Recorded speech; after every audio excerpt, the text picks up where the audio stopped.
What's up, everybody? It is Chris Akin from Aftershocks TV and the Classic Metal Show. And I just want to tell you that if you want to support any one of the shows, any one of the stations, anything that we're doing over here at the CMS network, then you need to be a subscriber over at Subscribestar. That's right. The website is on the bottom here, subscribestar.com/CMSPN. Just go over there, pick a tier that fits you, whether it's the $2, $5, or $7 tier. None of it's too expensive. We give you lots of bonus footage. We give you lots of advanced viewing, advanced listening. We go out of our way to make that our primary place for social interaction. So if you want to chat with us over there, that is the coolest place to do it. So sign up today, all right? CMSPN's very own Subscribestar. It's just like Patreon, 3 tiers. You get charged once a month at the tier level that you want. You get all the goodies for that month. So check it out. It is subscribestar.com/CMSPN. Sign up today, please.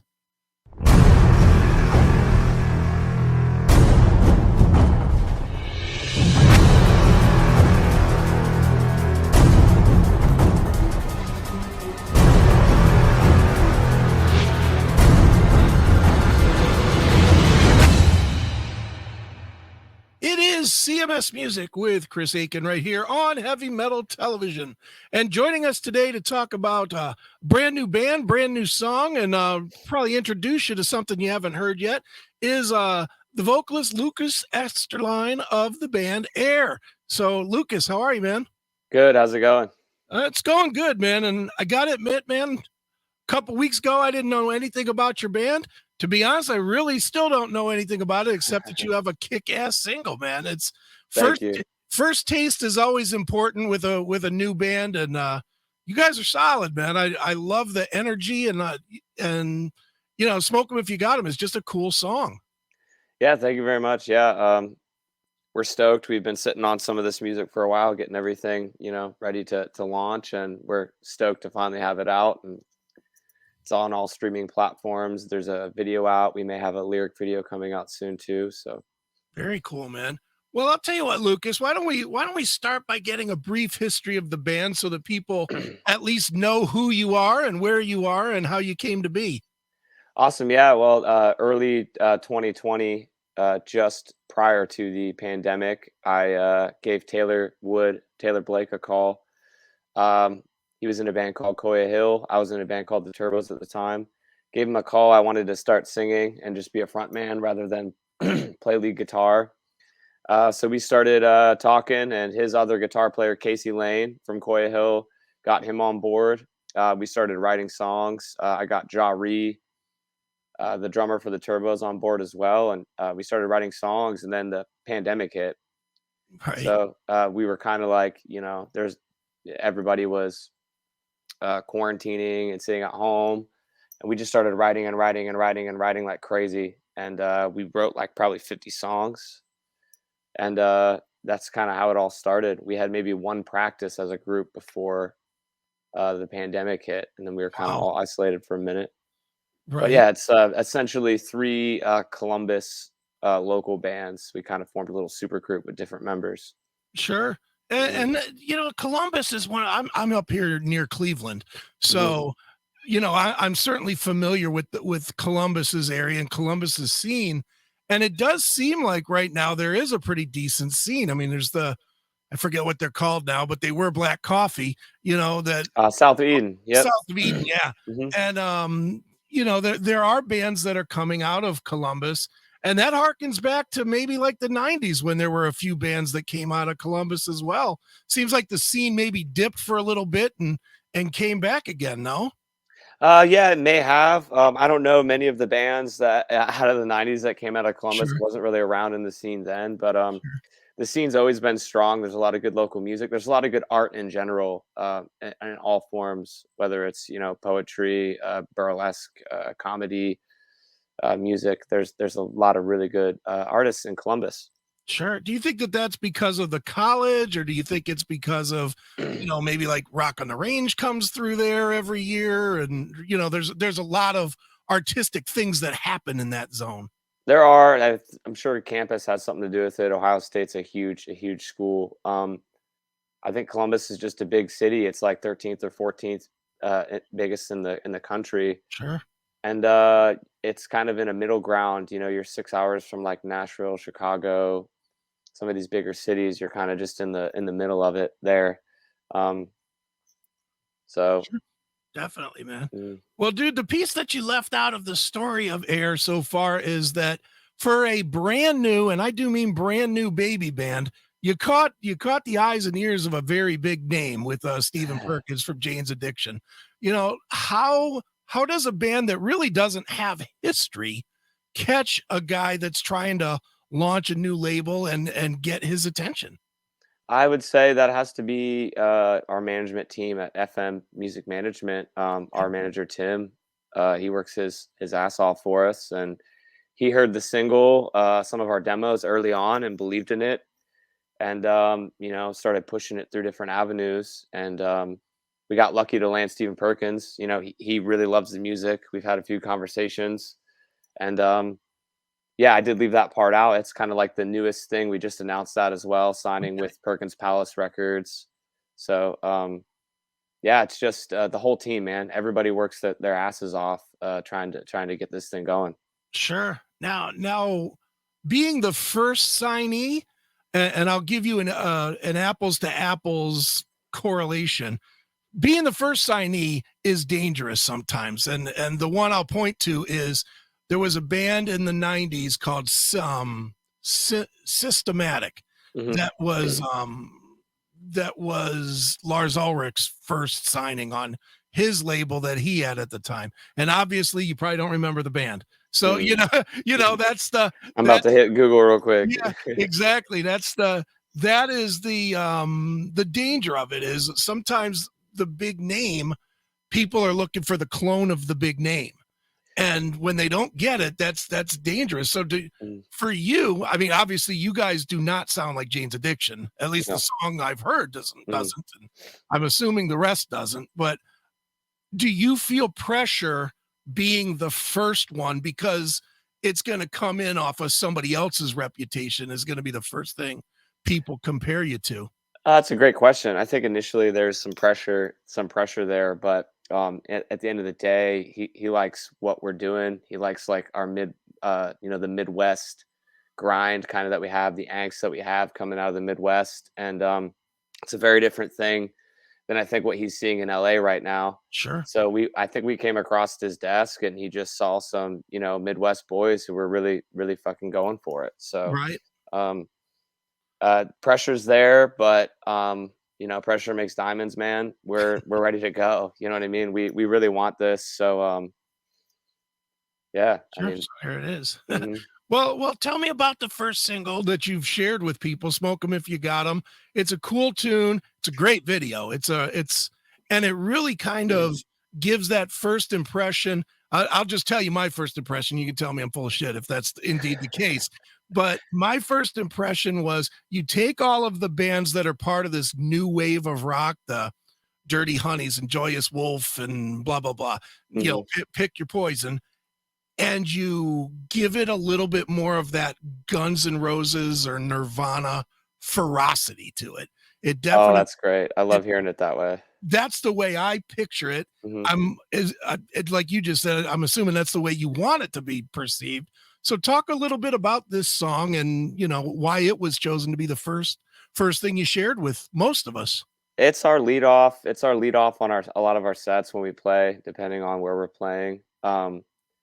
And yes, I mean, I like the way you described it. It's often hard for me to describe the music, describe certain songs sometimes, like from an outside perspective. Sure. But yeah, I would just say there is that angst. There's this kind of with that song, this pent up aggression where we were going through quarantine when it was written. It was like the pandemic. There was a lot of stuff happening with the Trump presidency. There was just so much going on at that time, and I think that song kind of captures just the angst of a lot of people that I knew, and just I think a lot of people in the country of what the hell's going on. Sure. And I think we kind of bottled that up and put it in like a little little banger. It's only like 2 minutes and like 2 seconds long or something like that. Right. Yeah. So Yeah. yeah, it kind of goes fast. Explosive. Yeah, it's explosive. It's like Yeah. bang right in your face. Yeah, It's and we like coming out with that just because it kind of gives you a good energy. Like it's a good energy right at the beginning. And we have some other songs that might hit in a different, okay. it might hit you a little different, more alt rocky. But this one we really wanted to come out and kind of, kick you in the teeth and bang, here we are. Sure.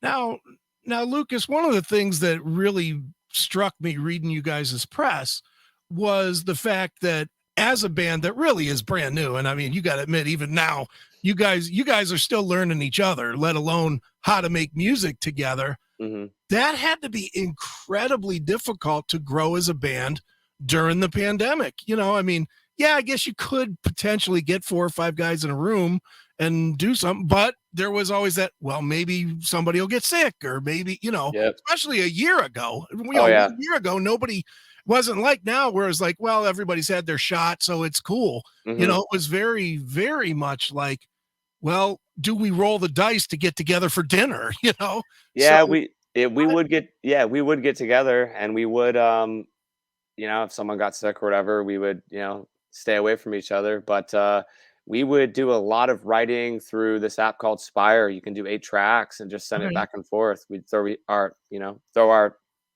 I'd throw lyrics or vocals on a song that Taylor was writing or vice versa, and we would pass everything around and work on it all together. sure. Um, the chemistry kind of what helps was I was in a band with Jari, our drummer, and Taylor was in a band with the other guitarist Casey. So like there was already that chemistry between the guitars and then between me and the drums. So it was more of a matter of getting, bigger pieces to gel. Sure. But it happened fast, man. We all gelled real fast. So Sure. Do mhm. you do you think, and obviously there's no way to know this yet, but a year and a half from now, and I know I'm stretching, haven't even put out a record yet, but a year and a half from It's now, coming. you know, when you go for record number two, do you think that you might have an entirely new vibe, or not entirely new, but Mhm. a very much different vibe, because you'll have finally got to spend a year and a half really knowing each other and really being a band? Yes, yeah. I mean, we're getting tighter, we're getting better at writing as a unit in the same room rather than just like a singular songwriter, maybe giving everybody kind of the piece and then we go, or like 2 guys giving the whole band the piece and we go. We're starting to write some songs together um as a group, like live as it's happening. And also we're starting to work with some industry guys like Zach Malloy in Nashville, writing some tunes here and there when we can. So we're working with some industry cats as well to kind of really, really sharpen up our sound. And the more you play, there's that 10,000 hour rule where, yeah. So the more you play, the tighter you get. So I'm really excited. I'm excited to hit the road at some point, hopefully next year, and really tighten up all those screws. No question, man. Mhm. Now, with being, I'm going to swing back to being the first signee on Perkins Palace. How hands-on, if at all, is Stephen Perkins? Does he put his hand in and say, well, maybe you should, I don't know, double track this chorus vocal here, or do something with the guitars, or is he really confident enough with you guys to just leave you completely alone and let you do your thing? That's a great question. Most of the music was recorded, if not all of it was recorded before he kind of got involved, but he loved Okay. the sound. So at this point, though, if he hears something that he wants adjusted, we're still with a few of the songs coming up, few of the singles that we're still, tweaking. If he has an idea or something, we'll send it to Jacob Mooney. He's the guy that we recorded with here in Okay. Columbus. Mooney Recording. Shout out Jacob. And yeah, between him and then we have it mastered. I'm gonna mess up his name, so I'm not even gonna try it right now. But yeah, even now he kind of will be listening to the tracks all the time. Okay. All there's 8 of them, I believe, and he'll send ideas over and let's try this. As far as like the music videos go, album artwork, direction of like our look and stuff like that, he is very hands in those kind of ideas. But it's never a like you need to do this. It's like always brainstorming and here's some stuff that we used to do, or how do you guys feel Sure. about this? So he's hands in, but he's also like more of a creative mind. And Steven, when you talk to him, he's kind of like a firecracker, man. He's like Oh yeah. going, going, going, going, going, and I love that about him. It's kind of like how I am when I get on a creative spell. So Right. You know what's interesting? I've interviewed Steven once or twice myself, and really I've interviewed most of the guys from Jane's, mhm. you know, back in the day because I'm old. But but you know what's really interesting?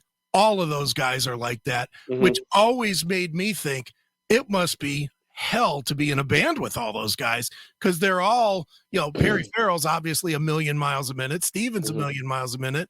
The only one that doesn't come off that way was Navarro, but yet his importance is that way where Yeah, he has a zillion ideas. So I he always certainly plays. He plays like it. yeah, I We just just always got to see him at Louder Than Life. okay. Perkins had us down as his guest in Louisville, and man, their show they still Oh, got every single bit of it. Man, they blew me away. I was crowd surfing up to the front and nice. going crazy. Got dropped on my head, but man, yeah, their live show is still Yeah, it's still amazing. energetic as hell. So Dude, and it's such a weird like I'll tell you straight up, I'm not the biggest Jane's fan in the world. mhm, You know, I mean I like Nothing Shocking like everybody does, yeah, and I liked Ritual because that mhm. was on the radio all over the place, and so we got to know those songs. But other than that, wasn't a huge fan. But I will tell you, see them live, that's a different experience. It's one of the most intense bands you'll ever see.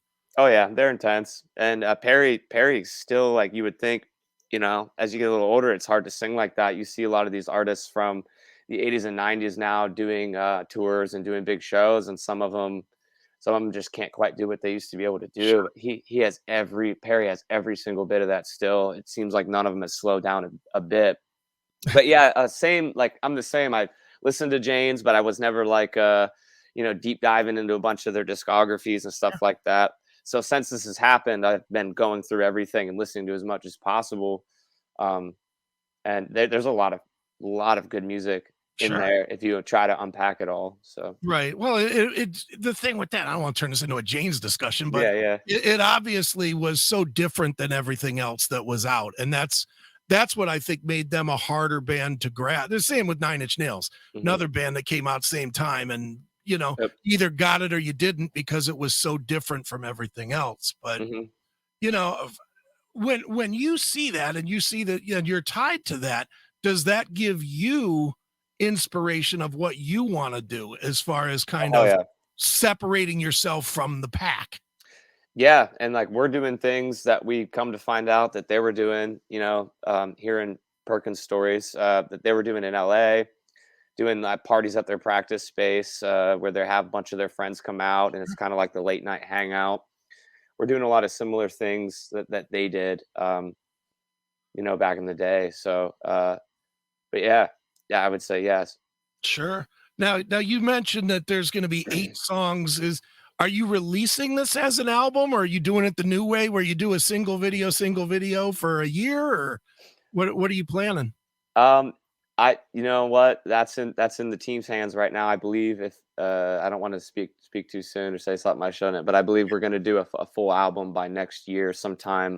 We'll probably drop it beginning of second quarter sometime. So we'll have a few singles, and then eventually we'll drop the whole thing. But all that's still in the planning stage a little bit. We've Okay. got probably 2, 3 more singles lined up that we're working on. So it's my first time, working Sure. at this level. It's at a much higher level when you're working with, a management team and people like Stephen Perkins, and so we're really relying on teamwork to get the best possible out Right. of everything. Sure. Now, you know, I'm going to be straight, and I know you'll be straight back here. It sucks once you do this. Once you first get going, not getting signed and not Mhm. getting, you know, a deal or whatever. But as a local musician, you're used to just, okay, here's a song, it's done. Boom, put it right in your friends and fans' hands. Sitting on this stuff now for you Oh has my to be god. driving you nuts. Just sitting, Yes. waiting 6 weeks, 2 months, 3 months, 6 months sometimes before something Mhm. comes out. Oh, we did longer, man, and you hit the nail on the head. And if you think about it, we recorded some of this stuff and then uh, shopped it and I sent it to my buddy Tim, who's our manager. He liked it, and then it's been a whole process going down the line. So it's definitely way different. And you hit the nail on the head with it's not a local thing. We're trying to go past that and shoot right into the big leagues. It sounds silly, but a lot of bands do just kind of record a song, and then a week or two later, once they like get it all completed, they'll do a quick little video and they just drop it on Facebook or wherever and say, hey, it's out. And it's like, man, that's what my old bands did. I didn't realize there are so many moving parts behind doing it like properly. It's hard to do. Musicians aren't always good at the business side of stuff. And like this side, we're creatives. So seeing how that all operates and learning how it operates has been pretty crazy. Sure. I always equate it to trying to tell a mother of a brand new baby not to send pictures out for 6 months. It's damn near impossible, because in your mind, it's all you care about at the time. You're just, you're excited, you're pumped, you want to get it out there, you want to play it, but you don't want to play it to a room that's staring at you either. You want to play it to a room that's singing the songs back to you or has the same energy. And you're just like, how fucking long do I gotta wait? Now I know how albums get leaked and shit like that, because like we have friends that come to all of our practices, especially like Friday nights. Sure. We'll be doing dress rehearsals and stuff, and the friends come out and sit and listen. There'll be 5 to 15 people hanging out, just chilling, listening. And some of those people did happen to get like a song or something, like family members would get a song. Sure. And then I'm sure it leaks out from there. You know what I mean? So now I know how shit gets leaked accidentally when it comes to like some of these big releases. But yeah, it's been tough just sitting on this stuff and doing it the right way. It's really hard. I want the whole world to hear everything immediately, but that's Well, but your management is smart enough to know that if the whole world hears it immediately, 99% of the world's going to forget it immediately as soon as they hear it. That's the got to keep the mystique. That's the grind that you're on. But now, dude, obviously, man, touring has been a straight up nightmare for the last year and a half. Not that you guys have been a band long enough to really get out there and tour, but it's time. It's definitely time. Yet the touring is still difficult, especially for a younger band like you guys. Two shows that are canceled because of COVID could literally bankrupt the band. It could derail the whole thing. My old band, the Turbos, Jari and I, we did the 160 shows, 44 states, and like 33,000 miles in 2019, and that was mostly DIY with like an agent. We booked all those ourselves with our agent. And we went all over the country and kind of did it. But now it's just a whole different scenario. You got different cities with different like mask mandates. If someone on your team gets sick, let alone the team, just the whole bill. If anybody in a band or a merch person or something, it can derail the whole thing. So it just really takes a lot of just professionalism, and everybody, needs to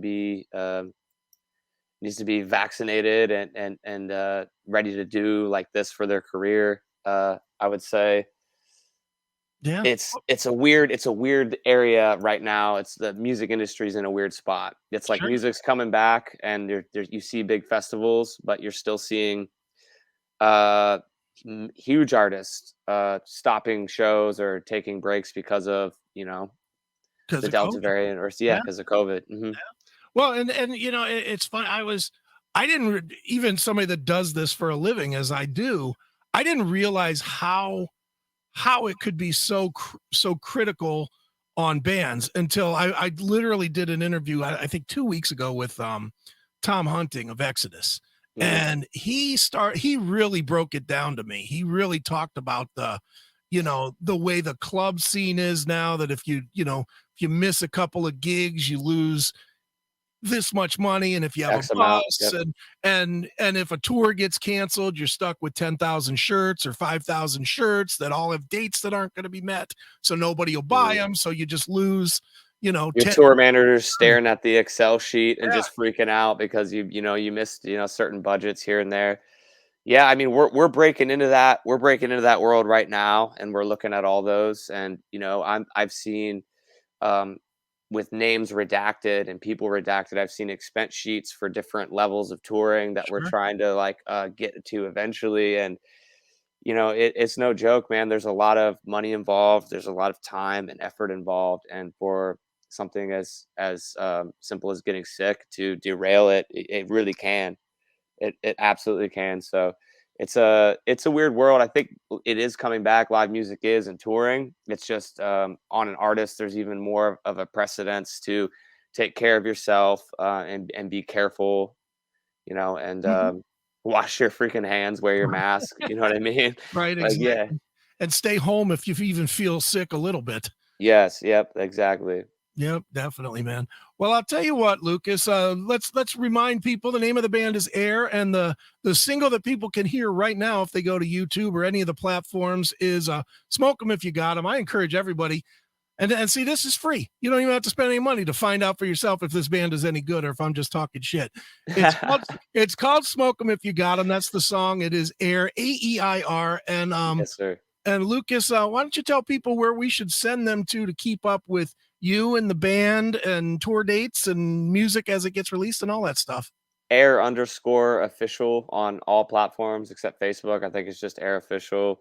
We got our YouTube up, and we should be dropping a really cool lyric video soon to go along with the video that you've seen. And yeah, stream it on all. It's on all platforms. So just go check it out and be ready for the next single, the next video. It's coming. Very good, man. So one more time, the name of the band is Aeir, Aeir. Make sure you spell it right. And Lucas, thanks so much for joining me here on CMS Music. Yeah, thank you, man. Appreciate you. Awesome. Thanks for checking out this episode of The Classic Metal Show. Get all of our episodes uncensored at www.theclassicmetalshow.com. Join us weekly from 9 p.m. till 3 a.m. Eastern at www.cmsradio.net. Participate in the live chat room at www.chatandkill.com. Once again, thank you for checking out The Classic Metal Show with Neely and Chris. Hail and kill, fuck you, pal, and hand job!